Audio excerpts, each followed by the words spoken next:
atau Pengkhotbah pasal 4 ayat yang ke-17. Al-Khatib 4 ayat 17 terjemahan lama dikatakan begini. Ingat-ingatlah olehmu akan kakimu apabila engkau masuk ke dalam bait Allah, karena sedia akan menurut itu baik daripada segala korban yang dipersembahkan oleh orang bodoh, karena sesungguhnya dibuatnya jahat dengan tiada diketahuinya sendiri. Terima kasih, silakan duduk. Kalau terjemahan baru ada 17. Ya. Jagalah langkahmu kalau engkau berjalan ke rumah Allah. Menghampiri untuk mendengar adalah lebih baik daripada mempersembahkan korban yang dilakukan oleh orang-orang bodoh, karena mereka tidak tahu bahwa mereka berbuat jahat. Iya. Saudara, ini adalah merupakan nubuatan firman Tuhan yang didatangkan Tuhan oleh Raja Soleman kepada orang-orang Israel. Ya. Kalau kita Pengkhotbah atau Al-Khatib berbicara tentang segala kesia-siaan yang ada dalam dunia. Semua yang ada di dunia, Soleman simpulkan lewat firman Tuhan, semua sia-sia. Tetapi kita berada di dalam dunia yang dikatakan sia-sia. Nah, oleh sebab itu dalam kesia-siaan ini kita perlu cari tahu kenapa terjadi demikian, kenapa ada sia-sia. Tentu ada yang tidak sia-sia, ada yang tidak berguna dan ada yang berguna. Dan kita diberikan Tuhan akal, hati, pikiran untuk melihat mana yang baik dan mana yang tidak baik. Amin, saudara. Nah, saudara, firman Tuhan datang bagi kita gereja Tuhan akhir zaman ini. Soal ibadah, soal utama. Alkitab mengatakan kalau kamu beribadah, kamu akan diberkati. Roti dan air, makanan minuman diberkati. Penyakit dilalukan kalau beribadah kepada Tuhan. Nah, ini permintaan Tuhan bagi orang Israel. Kalau kamu beribadah kepada Tuhan, kamu akan mengalami berkat-berkat luar biasa. Tetapi bukan semua meresponnya dengan skala baik. Nah, demikian juga saya dan saudara di hari-hari ini. Kita diizinkan, diperkenankan Tuhan untuk beribadah kepada Tuhan. Namun saudara sekalian, secara spesifik, secara khusus, Tuhan mengingatkan lewat firman Allah ini. Ingat baik-baik akan langkah kakimu apabila kamu masuk dalam bait Allah. Datang beribadah kepada Tuhan, periksa itu hati, itu langkah, pikiran. Karena saudara, banyak orang yang beribadah tetapi tidak mengalami jamahan Tuhan, tidak mengalami berkat Tuhan, tidak ada pemulihan. Orang-orang yang datang kepada Tuhan beribadah karena dia mengalami pergumulan masalah. Nah, segala masalah-masalah yang ada tentunya dia datang curahkan di kaki Tuhan lewat ibadah yang bersungguh-sungguh. Saudara, kalau Tuhan mintakan kita datang kepada Tuhan, memperhatikan hati, ini perlu kita jaga baik-baik, saudara. Ya. Karena maksudnya saudara sekalian, firman Tuhan katakan ya, jangan sampai kita jadi seperti orang bodoh. Karena memang dalam kita beribadah kepada Tuhan, kita memberi yang terbaik bagi Tuhan. Ya. Nah, kebaikan yang kita beri kepada Tuhan, apakah sudah berkenan kepada Tuhan atau belum? Memang dalam hati, dalam pikiran, tatkala kita dengar firman Tuhan, bahwa terlebih berkat memberi daripada menerima. Korban itu lebih baik. Ya. Kan Tuhan minta memberikan korban yang terbaik. Orang Israel, Tuhan minta persembahkan korban. Korban bakaran, sembelihan, lembu, kambing, domba untuk menebus dosa, untuk memulihkan kehidupan. Dibawalah korban-korban itu. Tetapi apakah Tuhan berkenan? Ya. Ada satu contoh di dalam firman Tuhan, yaitu di dalam kitab Kejadian pasal yang keempat.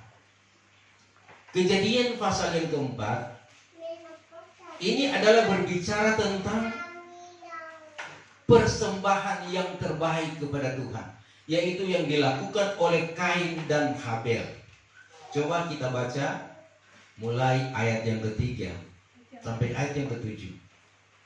Maka sekali peristiwa pada kesudahan tahun dibawa oleh Kain akan hasil tanah akan persembahan kepada Tuhan. Maka oleh Habel pun dibawa akan kambing-kambingnya yang sulung serta dengan tambunnya. Maka berkenanlah Tuhan akan Habel dengan persembahannya, tetapi akan Kain dengan persembahannya tiada Allah berkenan. Lalu marahlah sangat Kain itu, serta mukanya pun tunduklah. Iya. Ayat 7. Ayat yang ke-6. Maka firman Tuhan kepada Kain, mengapa engkau marah dan mukamu pun tunduk? Ayat yang ke-7. Jikalau engkau berbuat baik, bukankah akan ada tengadah? Dan jikalau engkau tidak berbuat baik, maka dosa itu ada sedia di muka pintu. Iya, terima kasih. Saudara, kita perhatikan ya. Dua kakak beradik, Kain dan Habel, mempersembahkan yang terbaik kepada Tuhan. Alkitab menyuratkan persembahan Habel diterima oleh Tuhan dan persembahan Kain ditolak oleh Tuhan. Ibadah yang dilakukan oleh Habel berkenan kepada Tuhan, diterima oleh Tuhan. Ibadah yang dilakukan oleh Kain tidak berkenan kepada Tuhan, ditolak oleh Tuhan. Dua persembahan, dua ibadah, namun satu berkenan, satu tidak berkenan. Kenapa saudara sekalian? Ada yang berkenan, ada yang tidak berkenan. Tuhan juga yang akan melihat apakah yang kita lakukan terbaik berkenan kepada Tuhan atau kepada manusia. Karena banyak kali orang beribadah, saudara, cuma supaya dilihat orang, cuma karena supaya dilihat oleh gembala. Oh, dia hadir, dia berkenan kepada Tuhan. Nah, saudara, dikatakan di sini ya, persembahan yang terbaik daripada Habel itu diterima oleh Tuhan. Tetapi sebaliknya, apa yang dikorbankan oleh Kain ditolak oleh Tuhan. Ya. Kemudian, saudara, karena korban Kain ditolak, maka Kain menjadi sangat panas hatinya dan muram atau marah, saudara. Orang yang mempersembahkan kepada Tuhan ditolak oleh Tuhan, dia marah. Orang yang beribadah kepada Tuhan, kemudian ibadahnya Tuhan tolak, marah, saudara sekalian. Tetapi Tuhan berkemurahan, Tuhan tegur, ya. Tuhan katakan, saudara sekalian, kepada Kain, ya, firman Tuhan kepada Kain, mengapa hatimu panas dan mukamu muram? Kemudian, apakah mukamu tidak akan berseri jika engkau berbuat baik? Tetapi jika engkau berbuat jahat, dosa sudah mengintip di depan pintu, dan ia sangat menggoda engkau. Tetapi engkau harus berkuasa atasnya. Jadi saudara sekalian, Tuhan melihat rupanya perbuatan. Tuhan melihat hati. Ya. Kalau kita mempersembahkan dengan hati yang tulus, itu pasti berkenan kepada Tuhan. Tetapi kalau kita mempersembahkan tidak tulus atau setengah-setengah hati, jangan harap berkenan pada Tuhan. Mungkin tatkala kita mempersembahkan, ini Tuhan persembahan saya terbaik, terbesar dan termulia. Saudara, Tuhan yang akan langsung bilang sekarang, oh itu berkenan kepadaku. Atau Tuhan tidak langsung bilang, itu tidak berkenan kepadaku. Tetapi bagaimana hidup kita, hati kita dibentuk oleh firman Tuhan. Amin. Nah, firman Allah yang disampaikan setiap hari Minggu, setiap hari Jumat, hari Sabtu, ibadah-ibadah malam kita, firman Allah datang, saudara, mengingatkan kita apakah ibadah yang kita lakukan ini berkenan kepada Tuhan atau tidak. Karena ada kalau ibadah malam, ya, karena cuaca hujan, ya, angin, kemudian saudara sekalian ada hal-hal, ada yang merintangi, ada acara, sehingga kita terhambat. Tetapi kita juga memaksakan diri. Nah, dalam keadaan terpaksa ini, maka Tuhan akan melihat kau tidak sungguh-sungguh, hanya setengah-setengah hati, tinggal ditarik, tinggal didorong-dorong, baru mau datang kepadaku. Saudara, orang yang datang kepada Tuhan tulus. Artinya saudara sekalian, tidak ada hal lain dapat menghambat dia datang kepada Tuhan. Amin. Nah, ini kita dibentuk demikian saudara, supaya ibadah kita, persembahan kita berkenan kepada Tuhan. Nah, saudara sekalian, kita bisa lihat Tuhan memang belum langsung menjawab.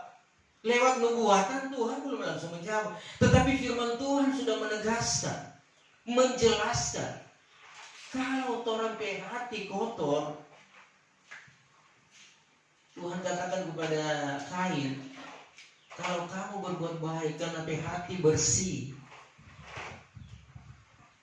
maka Tuhan akan menerima. Tapi kalau tetap kotor, maka dosa ada di depanmu, sedang mengintai kamu. Kamu harus berkuasa atasnya. Ini saudara sekalian merupakan pergumulan kita gereja Tuhan akhir zaman ini. Karena saudara sekalian, jangan sampai perbuatan baik kita, ya, kita sudah merasa sudah yang terbaik, tetapi di pemandangan Tuhan masih jahat. Sehingga saudara sekalian, kalau tidak berkenan kepada Tuhan, kita mengharapkan apa kepada Tuhan?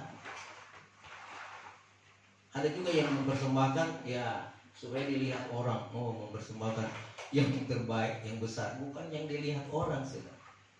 Bukan yang dilihat gembala. Gembala bersyukur bahwa yang banyak, yang baik, bersyukur. Gembala hanya mendoakan, Tuhan berkati, ya. Tetapi Tuhan yang nilai hati kita.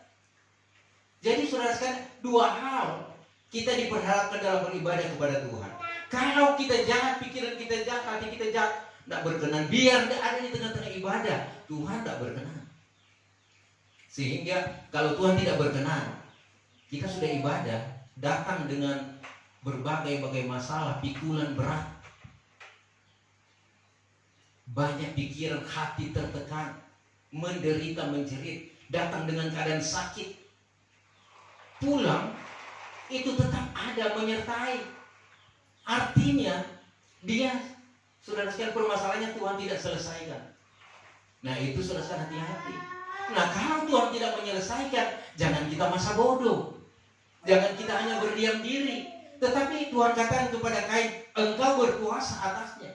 Tuhan mengatakan bagi saya dan saudara, berbuat jahat atau baik itu tergantung kita. Kalau jahat, kita berkuasa, karena ada kuasa yang Tuhan kasih untuk kita. Amin. Untuk menghancurkan segala perbuatan-perbuatan dosa. Nah, ini ada pada Tuhan berikan kepercayaan. Kepercayaan Tuhan itu luar biasa. Kalau kita gereja Tuhan akhir zaman ini, Roh Kudus merupakan penolong. Kalau Tuhan tolong, itu Tuhan yang tak setengah-setengah hati menolong kita. Amin. Dia akan tolong sampai selesai. Kalau manusia kadang-kala panjar dulu, ya, kredit cicil dulu. Tetapi kalau Tuhan langsung lunas, bukankah Dia sudah menebus kita dengan darah yang mahal? Dikatakan dalam suratan Rasul Petrus, kamu sudah ditebus bukan oleh emas dan permata, tetapi dengan darah yang mahal, darah Kristus. Yesus saja rela berkorban untuk menebus kita. Apalagi cuma berkat-berkat, saudara. Terlalu kecil bagi Tuhan. Sebab itu kebaikan Tuhan, mari kita lihat, saudara. Orang-orang Israel, Tuhan memberikan petunjuk. Jika kamu mendengarkan firman Tuhan dan melakukannya, tidak menyimpang ke kiri dan ke kanan, maka kamu akan aman-aman di jalan, akan diberkati berlipat-lipat ganda, dan kamu akan selamat sampai ke tujuan. Ulangan pasal 5, coba baca Ulangan pasal 5 ayat yang ke 32 dan 33. 32. Maka sekarang pun ingatlah kamu baik-baik supaya kamu berbuat seperti firman Tuhan Allahmu kepadamu, dan jangan menyimpang daripadanya ke kiri atau ke kanan. Maka pada segala jalan yang ditunjuk Tuhan Allahmu kepadamu, hendaklah kamu berjalan, supaya hiduplah kamu dan selamatlah kamu, dan kamu melanjutkan umurmu di dalam negeri yang akan menjadi milikmu pusaka. Iya, ini saudara merupakan firman yang Tuhan berikan kepada orang pilihan Tuhan, orang Israel, ya. Supaya mereka melakukan firman Tuhan, tidak menyimpang ke kiri dan tidak menyimpang ke kanan, tetapi melakukannya dengan segenap hati. Sehingga kamu akan hidup, berbicara hidup, saudara, diberkati, dipenuhi segala kebutuhan. Itu maksud Tuhan, kamu akan hidup artinya terpenuhi segala kebutuhan.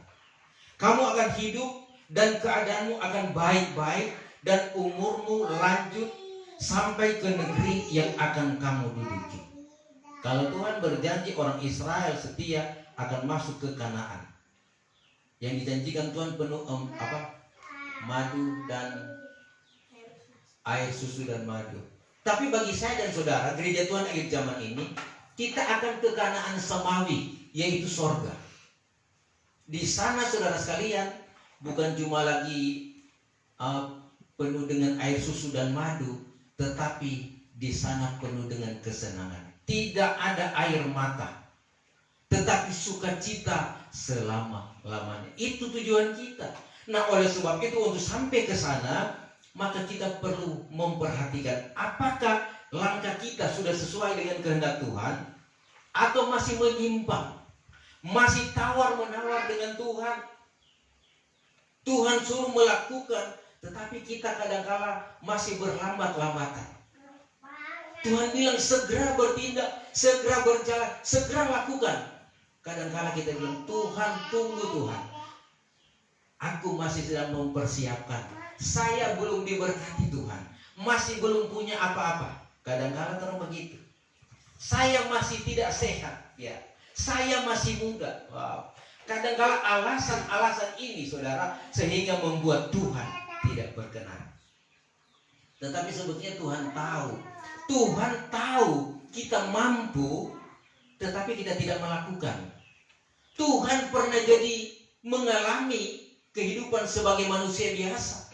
Dia dilahirkan, dia mengalami kehidupan apa yang kita alami, rasa sakit, rasa kecewa, sakit hati, itu Tuhan alami. Jadi Tuhan memahami kehidupan kita. Malah dia, saudara sekalian, datang di tempat yang tidak berlayak untuk dilahirkan, yaitu di kandang. Tetapi kita, gereja Tuhan, saya dan saudara, tidak ada orang sekarang yang lahir di kandang.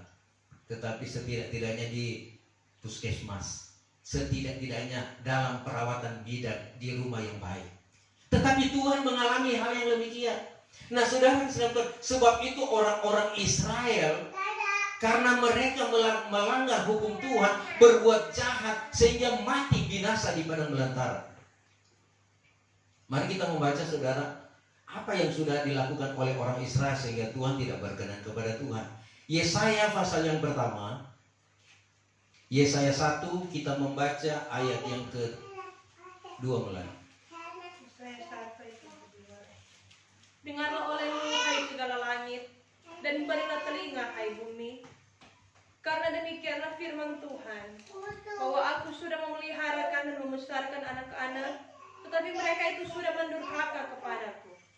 Bahwa lembu mengenal orang yang empunya dia, dan keledai pun tahu akan palung tuannya. Tetapi Israel tiada berpengetahuan, dan umatku itu tiada berakal. Terus, Wahai bagi bangsa yang berdosa, bagi bangsa yang besar kesalahannya, yaitu bani orang jahat dan anak-anak degil. Mereka itu sudah meninggalkan Tuhan, sudah mencelakan yang maha suci orang Israel, dan sudah undur daripadanya seperti daripada seorang helat. ayat 5. Apa guna kamu lagi disesat? Niscaya kamu akan bertambah murtad.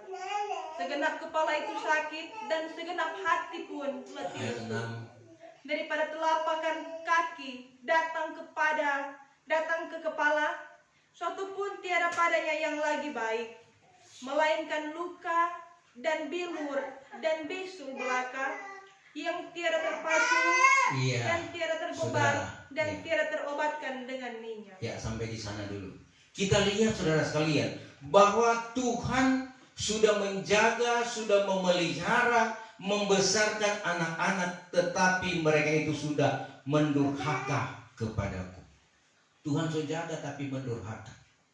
Saudara, jangan sampai ada orang Tuhan sudah jaga, Tuhan sudah pelihara, Tuhan sudah berkati, tapi mendurhaka pada Tuhan.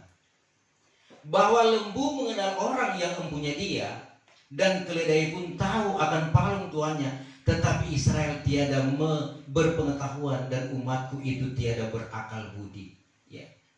Tuhan ibaratkan lewat petunjuk penglihatan Nabi Yesaya bahwa lembu itu dia tahu DP tuan, keledai tahu DP palungan, tetapi Israel tidak tahu apa maunya Tuhan, tidak berakal budi. Ya.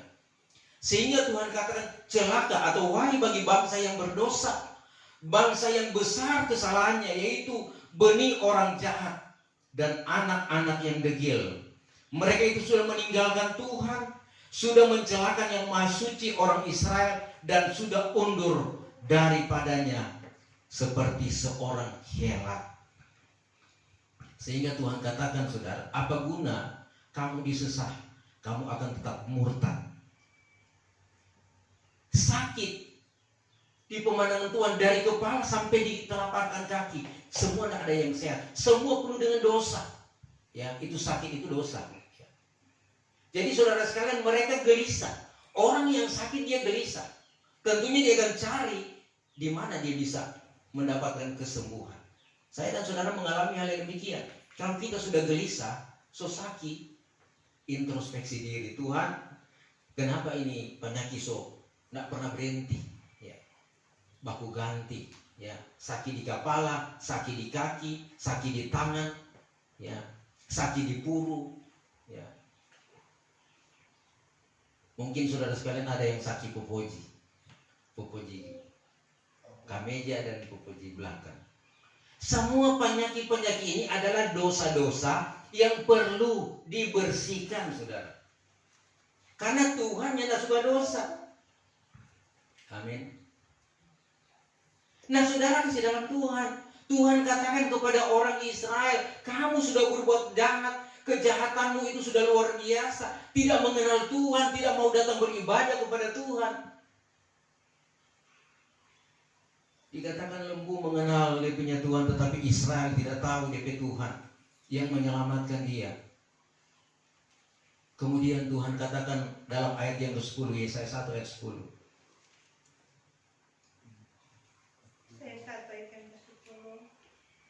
Dengarlah olehmu akan firman Tuhan, hai segala penghulu Sodom. Berilah telinga akan hukum Allah kita, hai bangsa Gomora. Terus, apa guna kepadaku kebanyakan korbanmu? Demikianlah firman Tuhan. Jemulah aku akan segala korban bakaran daripada domba jantan, dan akan lemak segala lembu yang tambun. Maka tiada aku suka akan darah lembu muda, atau anak domba, atau kambing jantan.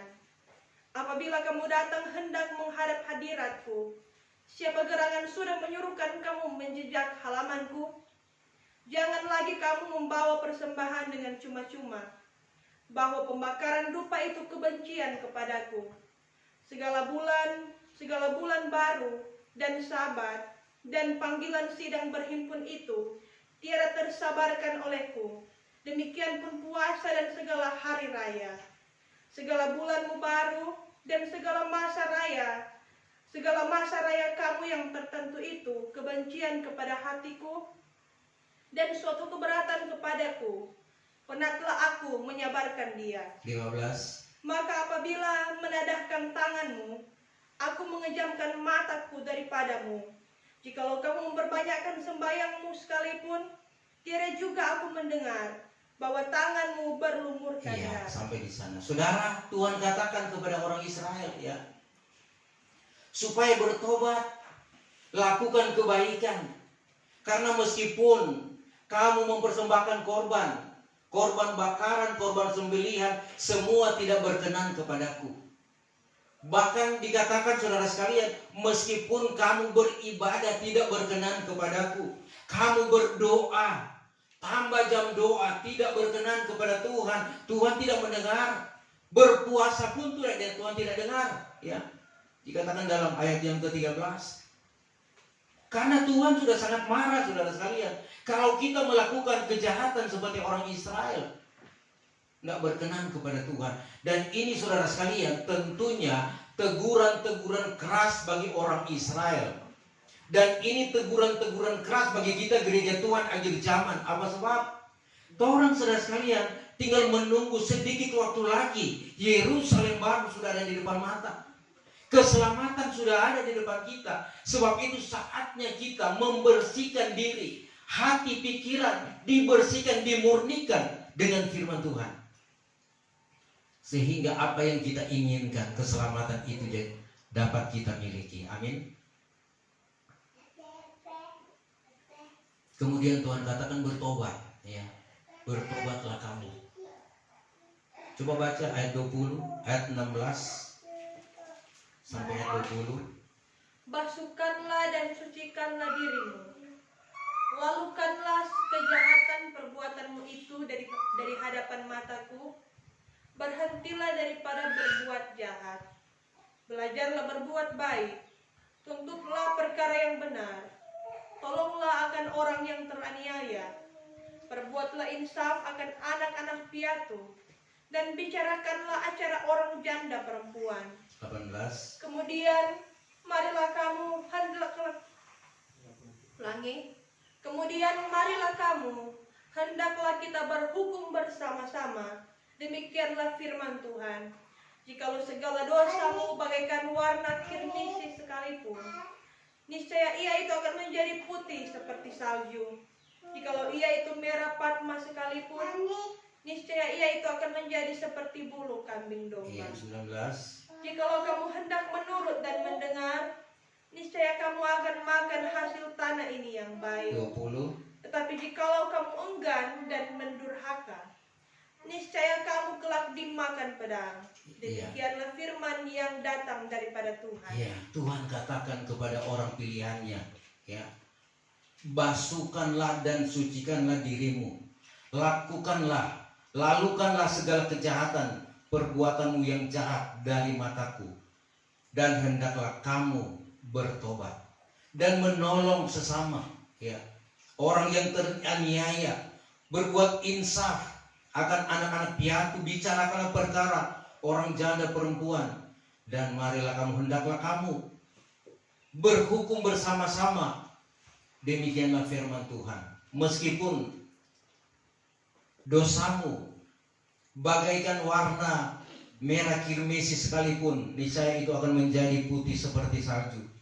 Jikalau itu merah padma sekalipun, niscaya itu akan menjadi putih seperti bulu kambing domba. Jikalau kamu hendak menurut dan mendengar, niscaya kamu akan makan hasil tanah ini yang baik. Tetapi jikalau kamu enggan dan mendurhaka, niscaya kamu kelak dimakan pedang. Demikianlah firman Tuhan. Ini saudara, kembali bertobat kepada Tuhan, tinggalkan segala perbuatan dosa, perbuatan jahat, supaya Tuhan juga mau berkenan. Saudara, Raja Daud, saudara sekalian, pernah mengalami hal yang demikian.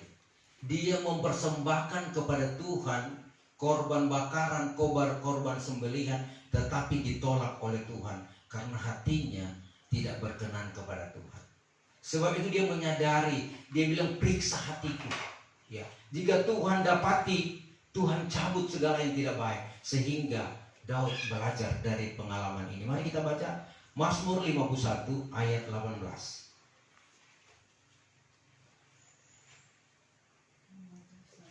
Ayat 18. Sebab engkau tidak berkenan kepada korban sembelihan, sekiranya kupersembahkan korban bakaran, engkau tidak menyukainya. Terus, Korban sembelihan kepada Allah ialah jiwa yang hancur, hati yang patah dan remuk tidak akan kau pandang hina, ya Allah. Iya. Saudara, Tuhan tidak berkenan kepada korban bakaran, korban lembu, sapi. Tetapi korban yang berkenan kepada Tuhan yaitu hati yang remuk, hati yang hancur di hadapan Tuhan. Ya. Bukan hati yang hancur karena masalah dunia, ya. Karena putus cinta, ya ini. Orang kalau putus cinta itu hati hancur, kecewa berat, ya. Tapi bukan itu yang maksud Tuhan. Tetapi bagaimana saudara kita membersihkan hati kita, kita menyucikan, meskipun kita mengalami masalah-masalah, ya termasuk tuh putus cinta itu dengan kekasih. Tuhan akan memulihkan. Nah saudara sekalian, kalau kita membersihkan diri, maka Tuhan akan berkenan.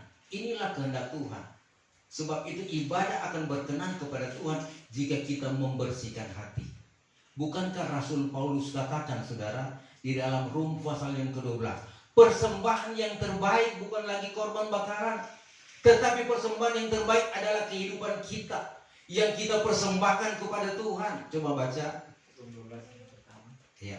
Sebab itu hai saudara-saudaraku, aku mintalah kamu oleh sebab segala rahmat Allah, mempersembahkan tubuhmu menjadi korban yang hidup, lagi kudus dan yang berkenan kepada Allah, maka itulah ibadatmu yang patut. Ayat 2. Dan janganlah kamu menurut teladan orang dunia ini, melainkan ubahlah rupamu dengan pembaharuan hatimu, supaya kamu dapat mengenal apa kehendak Allah, yaitu akan hal yang baik dan yang berkenan dan yang sempurna. Ya, jadi saudara, sebetulnya Tuhan minta kita mempersembahkan kehidupan kita, persembahan yang hidup. Jadi selagi masih hidup, ini persembahan kita kepada Tuhan.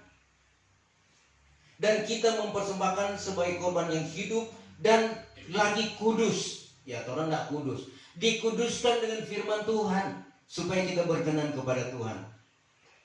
Ini adalah ibadah yang Tuhan minta, diinginkan oleh Tuhan. Kalau kita datang dengan kekudusan, maka Tuhan akan berkenan. Karena sedangkan kehidupan saja orang persembahkan, apalagi cuma yang kita miliki, yang kita pegang. Kemudian ayat yang kedua, jangan kamu menurut teladan orang dunia, atau jangan mengikuti cara-cara orang duniawi. Karena perkara-perkara duniawi, kata Rasul Yakub, bertentangan dengan kehendak Tuhan. Jangan pernah ikuti teladan orang duniawi. Karena di dalam dunia ini itu orang-orang yang penuh dengan penyembahan berhala, penuh dengan persinahan, penuh dengan persungutan, penuh dengan kejahatan. Melainkan ubahkanlah rupamu dengan pembaharuan hatimu. Jadi berubah dengan pembaharuan hatimu supaya kamu dapat mengenal apa kehendak Allah, yaitu akan yang baik dan yang berkenan dan yang sempurna. Orang bisa tahu, kita bisa tahu apa maunya Tuhan, ya. Efesus 5, jangan kamu bodoh, tetapi mengerti apa kehendak Tuhan. Mengerti tatkala kita mengerti dan lakukan. Karena yang terjadi gereja Tuhan akhir zaman ini banyak kali sudah tahu firman Tuhan, sudah tahu cuma sampai di tahu, tetapi pelaksanaan itu tidak ada. Sebab itu iman tanpa perbuatan mati. Karena sudah saya khotbah sehebat apapun, sekuat apapun, itu masih lebih terdengar kuat itu perbuatan. Amin. Biar kita berteriak firman Tuhan luar biasa, tapi kalau perbuatan tidak ada, orang tidak akan dengar. Tetapi tatkala orang melihat perbuatan yang baik, kudus, suci, itu yang akan orang dengar, orang akan lihat, dan mereka datang kepada Tuhan.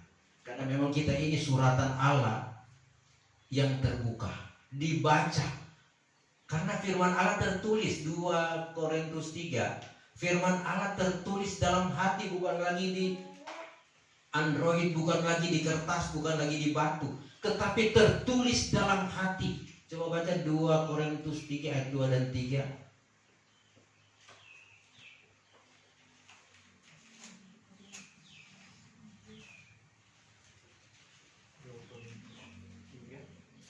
2 Korintus 3 ayat 2 dan ayat yang ketiga. Bahkan kamulah surat kiriman kami yang tertulis di dalam hati kami, dan yang dikenal dan dibaca oleh orang sekalian.